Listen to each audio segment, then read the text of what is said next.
गुरुर्ब्रह्मा गुरुर्विष्णु गुरुर्देवो महेश्वरः गुरु साक्षात् परब्रह्मा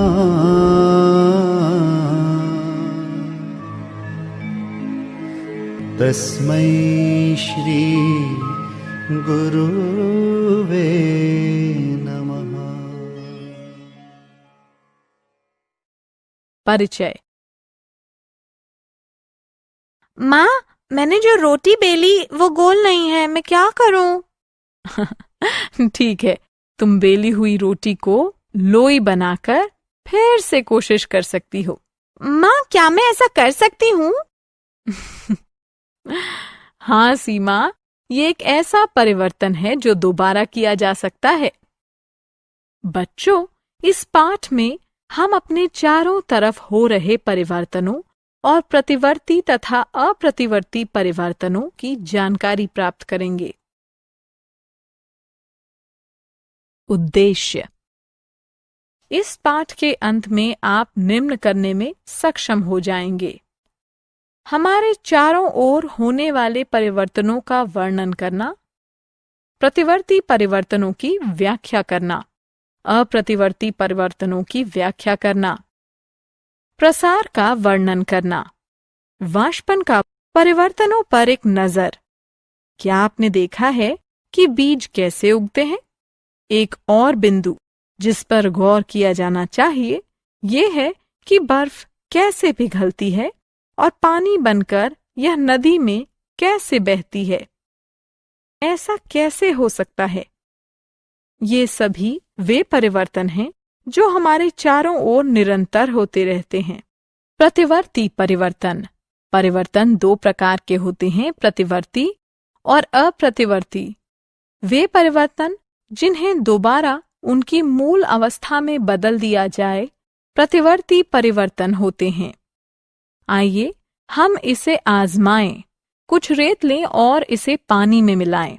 पानी में मिल जाने पर क्या आप रेत को पानी से अलग रख पाएंगे? चलिए दूसरे को देखते हैं। किसी चॉकलेट को पिघलाएं। क्या आप जानते हैं कि आप उस पिघले हुए घोल को ठोस बनाकर दोबारा चॉकलेट में बदल सकते हैं? जी हाँ, ये प्रतिवर्ती परिवर्तन के उदाहरण हैं। अप्रतिवर्ती परिवर्तन। आइए कुछ और परिवर्तनों पर विचार करें और देखें कि हम उन्हें दोबारा बदल सकते हैं या नहीं। आइए एक ऑमलेट बनाने के लिए एक अंडे को तोड़कर उसे मथते हैं। क्या अब हमें वही अंडा वापस मिल सकता है? क्या आपको सेब पसंद है? आइए एक सेब को 4 टुकड़ों में काटें। काटने के बाद क्या हमें पूरे का पूरा सेब वापस मिल सकता है? ये वे परिवर्तन हैं जिन्हें बदला नहीं जा सकता और इन्हें अप्रतिवर्ती परिवर्तन कहा जाता है। प्रसार। क्या आप थर्मोमीटर पढ़ना जानते हैं? थर्मोमीटर में पारे के फैलने पर यह तापमान बताता है। क्योंकि पारे की अवस्था में परिवर्तन होता है, इसलिए थर्मोमीटर तापमान बता पाता है। इस परिवर्तन को प्रसार कहा जाता है। आइए प्रसार का एक अन्य उदाहरण देखें।